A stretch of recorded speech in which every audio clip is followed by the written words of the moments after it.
Hi అండి, అందరికీ నమస్కారం. ఈరోజు రెసిపీ వచ్చేసి చేపల పులుసు అండి. ఈరోజు అయితే చేపలు తీసుకొచ్చారు బాబ్జీ గారు. శుభ్రంగా ఉప్పేసి కడిగేసుకుని పక్కన పెట్టుకున్నానండి. ఈ చేపల పులుసు చాలా అంటే చాలా ఈజీగా చేసుకోవచ్చు అండి. అస్సలు అవస్థే ఉండదు, చాలా సింపుల్గా అయిపోతుంది. మన ఇంట్లో కొంచెం ఉల్లిపాయ మసాలా రెడీ చేసుకున్నామంటే పులుసు రెడీ అయిపోద్ది అనమాట అండి. చింతపండు, ఉల్లిపాయ మసాలా, చేపలు అంతే. చాలా అంటే చాలా ఈజీ అనమాట అండి. ఎలా ఈజీగా చేశానో మీరు చూసేయండి. అదిగోండి, పెద్ద నిమ్మకాయ అంత చింతపండు అయితే నానపెట్టేసుకున్నాను. ఇంకా మసాలా ఏమేమి వేసానో చూస్తారా. ఒక 6 చిన్న ఉల్లిపాయలండి, మరీ పెద్దవి కాదు. 6 ఉల్లిపాయలు తీసుకున్నానండి. దీంట్లోనే 2 యాలకులు, ఒక 5-6 లవంగాలు వేసుకుంటున్నాను. కొంచెం జీలకర్ర, కొంచెం గసాలు కూడా యాడ్ చేసుకుంటున్నాను. చూసండి, అదిగోండి, 1 స్పూన్ జీలకర్ర, ఒక 1/2 స్పూన్ గసగసాలు, 1 ఇంచ్ అల్లం ముక్క, ఒక 6-7 వెల్లుల్లి రెబ్బలు అనమాట అండి. అదిగో చూడండి, అంతే సింపుల్. ఇవన్నీ వేసేసుకుని మసాలా పట్టేసుకుంటే మనకి చేపల పులుసు ఈజీగా అయిపోతుంది అన్నమాట అండి. ఇంకేమీ అవసరం లేదు. ఇదివరకే రోజుల్లో అయితే ఇలాగే మసాలా నూరుకునేవారండి. సందికాల మీద నూరుకునేవారు. మసాలా నూరుకుంటే చేపల పులుసు అయిపోద్ది. చేపల పులుసు కాయడం చాలా ఈజీ. మసాలా నూరేసుకుంటే పులుసు అయిపోద్ది. ఇంకేదన్నా కూర వండాలంటేనే చాలా టైం తీసుకుంటుంది అనేవారండి ఇదివరకు రోజుల్లో. మా అమ్మగారు వాళ్ళు అరుగుల మీద కూర్చొని చెప్పుకునే మాటలు నాకు బాగా గుర్తున్నమాట. ఎందుకంటే నాకు ఎందుకో తెలియదండి, అప్పటి రోజులన్నా అప్పుడు మనుషులన్నా బాగా ఇష్టం అనమాట. అందుకే నాకు ప్రతీది గుర్తుంటుంది. ఇదిగోండి, స్టవ్ వెలిగించి ఆయిల్ వేసుకున్నాను. ఒక 5-6 స్పూన్లు వేసుకున్నానండి. చేపల పులుసు కదా, కొంచెం ఎక్కువే వేసాను. ఒక 6-7 పచ్చిమిరపకాయలు చీలికలు ఇలాగా వేసుకున్నాను అనమాట. తర్వాత మనం మసాలా యాడ్ చేసేసుకోవడమే. ఇంకా ప్రత్యేకించి అల్లం వెల్లుల్లి పేస్టు, ప్రత్యేకించి గరం మసాలా ఇలాంటివి ఏమీ అవసరం లేదండి. జస్ట్ ఆ ఉల్లిపాయలతో పాటు అవి కూడా మిక్సీ పట్టేసుకుంటే సరిపోతుంది అనమాట. అదిగో అలాగే వేసాను నేను. చూసేయండి.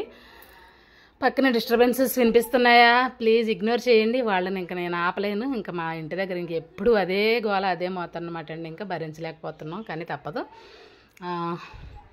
మసాలాని బాగా పచ్చివాసన పోయేలాగా బాగా వేగించుకోవాలన్నమాట అండి. బాగా వేగిన తర్వాత మన చేప ముక్కలు యాడ్ చేసి వేసుకోవాలి. ఈ లోపల అది కూడా కళ్ళుప్పు అయితే యాడ్ చేశాను నేను. చేపల పులుసుకి కళ్ళుప్పు వేసుకుంటే చాలా టేస్టీగా అనిపిస్తుందండి. డిఫరెంట్ టేస్ట్ అయితే వస్తుంది. ఇది వరకు కళ్ళుప్పే వేసేవారండి, ఇప్పుడంటే వచ్చినాయి కానీ సాల్ట్లు. కళ్ళుప్పు కూడా ఉన్నదిలేండి. మొన్న ఆవకాయ కోసం తెచ్చాను కదా, లేదంటే అస్తమానం ఉండదనుకోండి మా ఇంట్లో. అది కూడా ఒక నిజమే.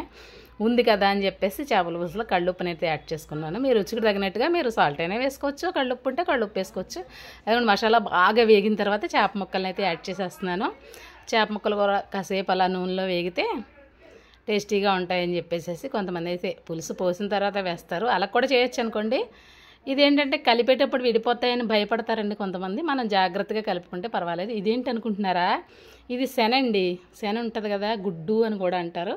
దీన్ని అయితే ఇదిగోండి క్లాత్ తడుపుకొని చిన్న క్లాత్ ముక్క తీసుకున్నాను. దాంట్లో ముడి వేసుకుంటున్నానండి. దీన్ని ఇలాగే ముడి వేసేసి పులుసులో వేసేస్తానన్నమాట అండి. అప్పుడు ఉప్పు, కారం, పులుపు అన్నీ ఈ శనగకి పట్టి ఇది కూడా చాలా టేస్ట్ ఉంటుందండి. కాకపోతే ఇష్టాన్ని బట్టి ఉంటుంది. అందరూ తినరు. మా బాబ్జీ గారు అయితే తినరులేండి, మేమే తింటాము. దాన్ని మళ్ళీ కట్ చేసుకుంటాం పిల్లలు నేనుని. అదిగోండి, చేప ముక్కలు అయితే వేగుతున్నాయి కదా. ఇప్పుడు కారం యాడ్ చేసుకుంటున్నాను అనమాట అండి. ఇది కొత్త కారం, అందుకే కలర్ఫుల్గా ఉంది. చూసారా? చిన్న స్పూన్ అండి మాది. ఒక 4 స్పూన్లు అయితే వేసుకున్నాను. కారం చేపల పులుసు కారం పడుతుందిలేండి. నీసు కూరలు దేనికైనా కొంచెం కారం పడతాయి. ఇలాగా వీలుంటే మీరు జాగ్రత్తగా కలుపుకోగలిగితే కలుపుకోవచ్చండి. లేదంటే అలా కుదుపుకుని పెట్టేసుకుంటే సరిపోతుంది. అంతేనమాట. అది కొంచెం కొత్తిమీర కూడా యాడ్ చేస్తున్నాను. ఎలా ఉందండి నేను చేసే విధానం? మీకు నచ్చిందా? నచ్చితే తప్పకుండా లైక్ చేయండి, కామెంట్ కూడా చేయండి. ఇదిగోండి, ఈలోపు చేప ముక్కలు వేగిపోతున్నాయి కదా. చింతపండు పులుసు అయితే తీసి పెట్టుకున్నాను. ఒక 1/2 లీటర్ పులుసు తీసుకున్నానండి నేను. సరిపోతుందండి ఈ ముక్కలకి. మరి ఎక్కువ పులుసు వేసేసుకోకూడదండి. ఎక్కువ పులుసు వేస్తే ఎక్కువసేపు మరగబెట్టాలి మనం చిక్కగా అవడం కోసం. అలా ఎక్కువసేపు మరగబెడితే చేప ఎప్పుడు అంటూ ఉంటారండి, మాంసం ఉడక్కపోతే చెడుతుందంట, చేప ఎక్కువ ఉడికిపోతే చెడుతుందంట. అందుకని ఎక్కువసేపు ఉడకాల్సిన పని ఉండదండి. కాకపోతే ఎక్కువసేపే ఉంచాలి పొయ్యి మీద, మీడియం ఫ్లేమ్లో ఉంచాలన్నమాట. అంటే తాదుగా స్లోగా మరగాలన్నమాట. అప్పుడే ఆ చేప, ఆ పులుసు, ఆ టేస్ట్ అలా వస్తాయన్నమాట. కొంచెం పులుసు మరగట్టింది అన్నప్పుడు మనం ఇలాగా ఈ మూటని యాడ్ చేసేసుకోవాలన్నమాట అండి. అదిగోండి, కొత్తలాడుతా చేపల పులుసు అయితే రెడీ అయిపోతుంది. చూసారా? చూడండి, నేను ఎంత వేసానో ఎంత మరిగిందో మీకు మళ్ళీ చూపిస్తాను. ఆ మూట చెప్పేస్తుందండి మీకు ఎంతవరకు మరిగిందని చెప్పేసి. ముందైతే వేసినప్పుడు మూట ములిగేట్టుగా అనిపించింది కదా, ఇంకా సేపటికి మూట సగం కనిపిస్తుంది మనకి. అంటే అంతవరకు మరిగిందన్నమాట.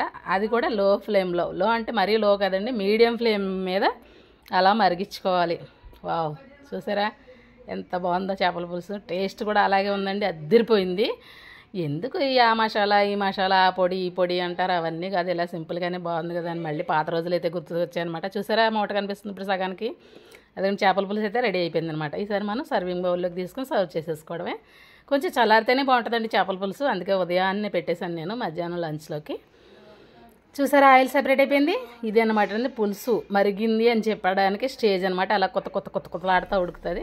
అదిగోండి సర్వింగ్ బౌల్లోకి అయితే తీసేసుకున్నాను. ఎలా ఉందండి మా చేపల పులుసు, నచ్చిందా? మీ ఇంట్లో మీ పెద్దవాళ్ళు ఇలాగే చేసేవాళ్ళ? మీకు ఏమైనా గుర్తొస్తున్నాయా? అవన్నీ కూడా నాకు కామెంట్ రూపంలో తెలియజేయండి. ఓకేనా?